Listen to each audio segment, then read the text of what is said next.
Are you shocked at the fact that you're donating a substantial amount of money to facilitate Trump's election? Is that something you would have believed in the realm of possibility, say, 5 years ago? So what's been reported in the media is simply not true. So okay. I'm not donating $45 million a month to Trump. And now what I have done is I have created a PAC or super PAC, whatever you want to call it, which I simply call it the America PAC. And you want to tell everybody who's listening what a PAC is? Because people it's a political action committee. Yeah. It's an organization, it's a legal entity that can receive funding. That funding can then be used to help with political campaigns. Yep, okay.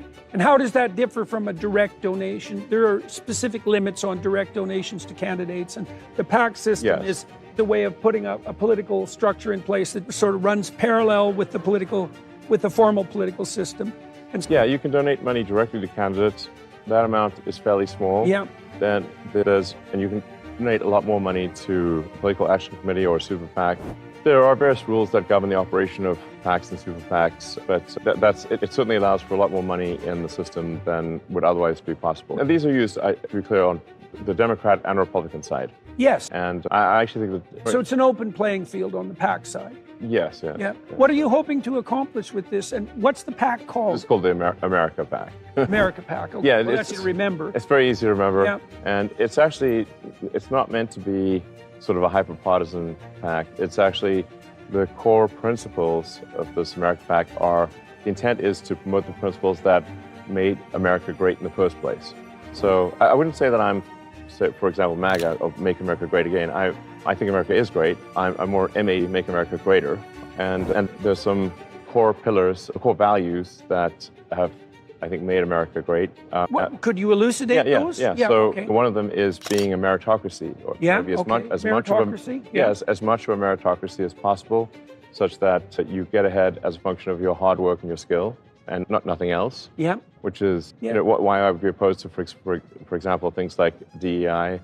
Adrian Wooldridge documented the fact that the alternative to meritocracy historically is nepotism and dynasty. Absolutely. It's not equity. It's not equity, correct. It's nepotism and dynasty. Exactly. Right? So that's very much worth knowing. Okay. Yeah. Meritocracy has its price because it's a severe judge, but the alternative is nepotism and aristocracy or dynasty. Okay, so meritocracy. Clearly, America, it's not like America's been purely a meritocracy, but it has been more of a meritocracy than any other place. Which is good. That's good. Which I regard as good. Yeah. Promoting meritocracy, promoting freedom to operate, meaning the least amount of government intervention possible. We want, and this is, I think, important to fight because the natural tendency over time, almost entropy, is that the hand of government gets heavier every year. Yep. The laws and regulations accumulate every year, and these laws and regulations are immortal. That's the evil uncle of the king. A very old story. Very old story. The Egyptians were wrestling with that problem 4,000 years ago. Yeah, so you have to have you have to really take an active role in reducing the number of laws and regulations. Otherwise, as more and more laws and regulations are passed, eventually everything becomes illegal. And you start getting into these Orwellian situations where then everyone's poor and miserable. Where action A is illegal and action B is illegal, and there isn't anything you can do that is legal. To give an example of some lawfare that was leveled against SpaceX, for example, we were told for many years that we could not hire anyone who was not a permanent resident. They had to remember that.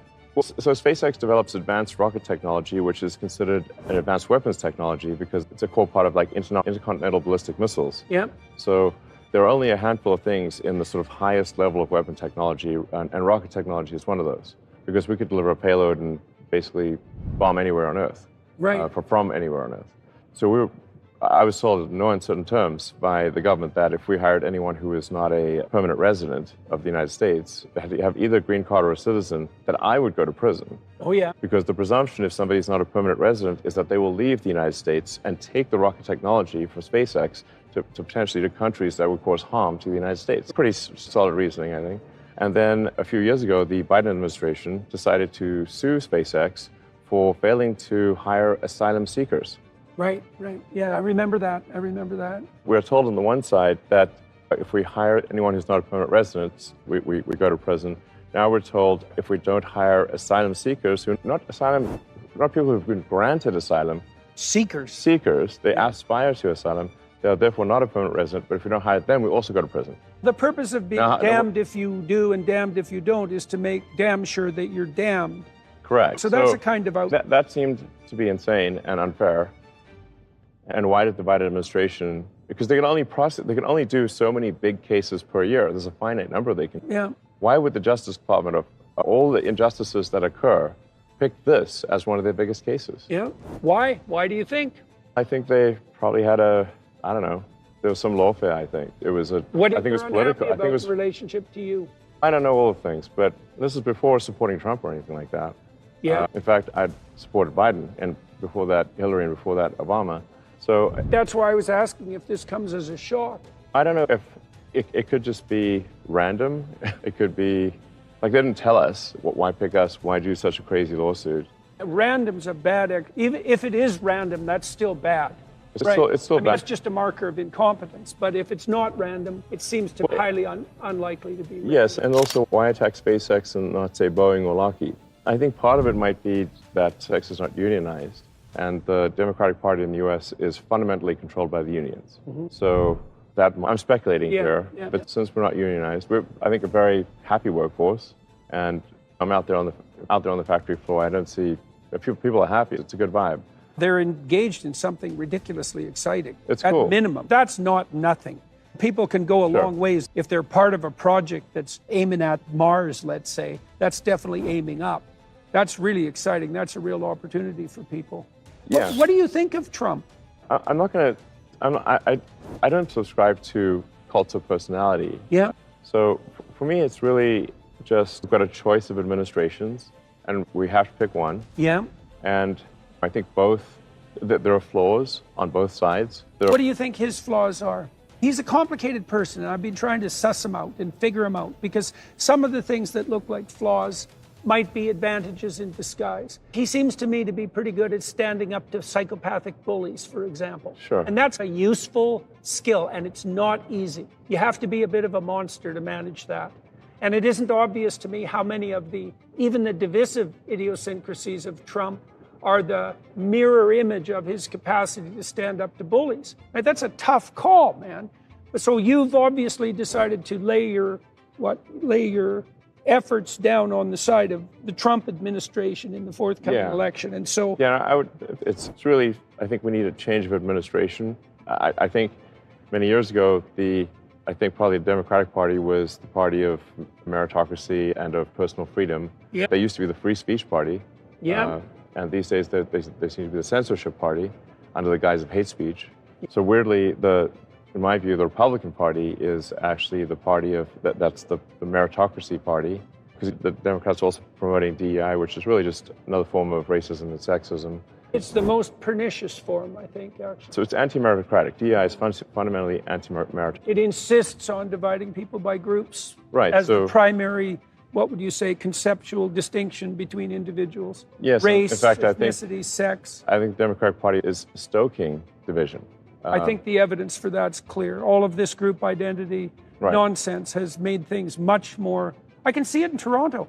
When my kids grew up in Toronto downtown, I would say they were race, ethnicity, and gender blind. Yeah. They had an unbelievably diverse range of friends, and no one cared. Sure. And even in Toronto, that started to shift around with this emphasis on group division. It's a really ugly thing to see. So yeah, not good. Not good. Yeah, so my view is that at this point in the United States, the Republican Party is more in line with a meritocracy and with personal freedom. So I've never had a conservative. Many times with my left-wing friends, let's say, they'd refuse to talk to someone, me included, definitely, because I've invited prominent Democrats to come on my podcast in great numbers for a very long time, and I've got absolutely nowhere with that. They'll talk to me in private. They will not talk to me in public. And so that's never happened. They're afraid of being shunned? Absolutely. Yeah. 100% that's what they're afraid of. Sure. Definitely. And they've told me that. It's not a secret. Yeah. But that's never happened on the Republican side. I found it much easier because I've talked to a lot of Democrats and a lot of Republicans. And I found it much, much easier to talk to the Republicans. And that is somewhat of a shock. I wouldn't have necessarily expected that. Yeah, and I should be clear that it's not like I think the Republican Party is flawless. It certainly isn't. It's got its issues. There are extremists within the Republican Party that I don't agree with. But if it's a two-party system, essentially. You got to pick one or the other. And so you weigh the good and the bad. And my opinion is that... And you flip the coin. That the country would be better off with the Republican administration than a Democrat. Trump was pretty good at not having wars.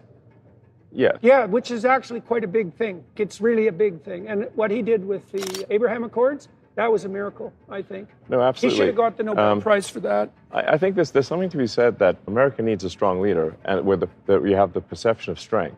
Yeah. Now, you have to admire Trump after getting shot with blood streaming down his face. It could have been a second shooter, who knows? Nonetheless, was fist pumping, fight after being shot. Yeah. And this is not... He's an ornery guy. He's funny, too. Yes, and he's brave. He has courage. This is instinctual courage. Yeah. It's not calculated. It's not some arranged event. It's in the moment. You could see that then, because that was not a time when you're going to... You see true courage in the moment. Yeah, absolutely. And if you want a leader who's going to deal with some very tough cookies out there, who's going to deal with a Putin, Kim Jong-un, or... China. Yeah, China. And they'll think twice about messing with Trump. Yeah.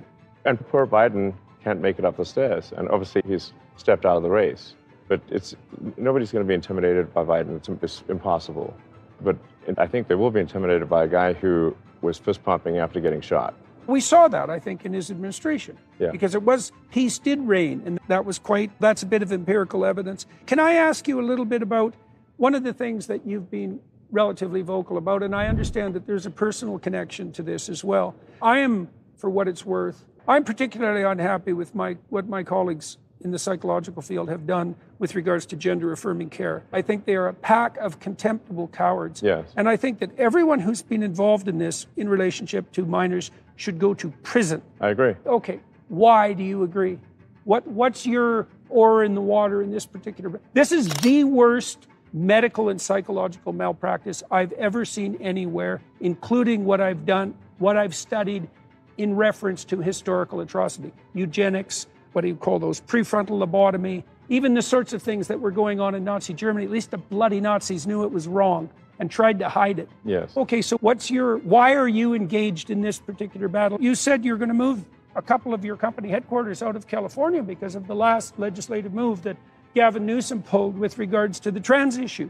So yes, to be clear, there were many things leading up to that point. Yeah. I was clear, look, it's not that it's the one straw, it's just the final straw. Yeah, okay. So it's a cumulative issue. Fair enough. It's a cumulative issue. Right. So it's not dramatic grandstanding. It's... No, and moreover, I've had conversations with Gavin Newsom before where I said, if you pass legislation like this, if you sign legislation like this, in my view, puts children in danger, I will move my companies out of California. He knew that ahead of time. Okay. You've talked to him directly about this. What the hell is he doing? Like, I cannot understand. I really cannot understand. The Democrats... He's pandering to the far left. Why did the Democrat moderates constantly pander to the far left? I worked with the Democrats in California for 5 years trying to get them to separate themselves from the far left. They wouldn't admit that they existed even, and they certainly would never separate them. They wouldn't admit, for example, that Antifa even existed. Sure, so burning down buildings. There's this unbelievable blind spot with regards to the far left radicals, and the moderate Democrats I think they're useful idiots fundamentally. So yeah, going back to the so-called gender-affirming care, which is a terrible euphemism. That's for sure. It's really a child sterilization is what it should be. No, there's mutilation too. We want to make sure that amalgam is... Sure, fair enough. Yeah. It's child mutilation and sterilization. Yeah. Under the guise of gender-affirming care and compassion. Right. It's evil. Literally can't imagine anything worse than that. Yes, it's evil. I mean, you're taking kids who are obviously often far below the age of consent. Yep. Confused, miserable. Yes. The reality is that almost every child goes through some kind of identity crisis. That's part of puberty. Exactly. It's just part of growing up. It's very possible for adults to manipulate children who are having a natural identity crisis into believing that they are the wrong gender. Yeah. And especially. Yeah. And that they need to be the other gender, or they need to be a boy or boy needs to be a girl, and that that will solve all their problems. And that will solve their problems. And then they give them sterilizing drugs, which are called also a misnomer, puberty blocker. These are sterilization drugs, so they can never have children again. Yeah. They can have double mastectomies, the mutilation. They have their forearms stripped to build non-functioning penises. Yeah, it's macabre. And we have an age of consent for a reason. That the reason you can't get, say, tattoos below age 18, or drink, or drive. There are ages at which you can do things, because if we allow children to take permanent actions when they're 10, 12, 14 years old, they will do things that they subsequently greatly regret. Yes, I've interviewed a couple of people who've done exactly that, and it's Right. damn painful. So I think doing... Why are you willing to make this an issue, do you think? It Like the happened to one of issue. It happened to one of my older boys, where I was essentially tricked into signing documents for one of my older boys, Xavier. This is before I had really any understanding of what was going on, and we had COVID going on, and there was a lot of confusion. And I was told, Xavier might commit suicide if he... That was a lie right from the outset. No reliable clinician ever believed that. There was never any evidence for that. And also, if there's a higher suicide rate, the reason is because of the underlying depression and anxiety, and not because of the gender dysphoria. And every goddamn clinician knows that too. And they're too cowardly to come out and say it. And so and then we end up in exactly, when I saw that lie start to propagate, it just made the hair on the back of my neck stand up. I see. So you're telling parents that unless they agree to this radical transformation, that their children are going to die, and you think that's moral, and you think that's true. That is so pathological that it's almost incomprehensible. I can't imagine anything worse. I can't imagine a therapist doing anything worse than that, or sitting by idly and remaining silent while his colleagues are doing it. It's incredibly evil, and I agree with you that people that have been promoting this should go to prison. It won't stop till that happens. Yeah. It'll just go underground. Puberty blockers are being accessed online by kids all the time through non-medical channels. Yeah, It's not going to stop. Okay, so I see. So that's I was into doing this, and it wasn't explained to me that puberty blockers are actually just sterilization drugs. Anyway, and I lost my son, essentially. They call it dead naming for a reason. Yeah, All right, so the reason it's called dead naming is because your son is dead. So my son Xavier is dead, killed by the woke mind virus. I'm sorry to hear that. Yeah. I can't imagine what that would be like. Yeah. Yeah, and there's lots of people in that situation now. Right. It's not pretty. And lots of demolished kids. Yes. Yeah, so, that's a good reason to be the final straw. All right, so let's... So I vowed to destroy the woke mind virus after that. And we're making some progress. Join the club. Yeah.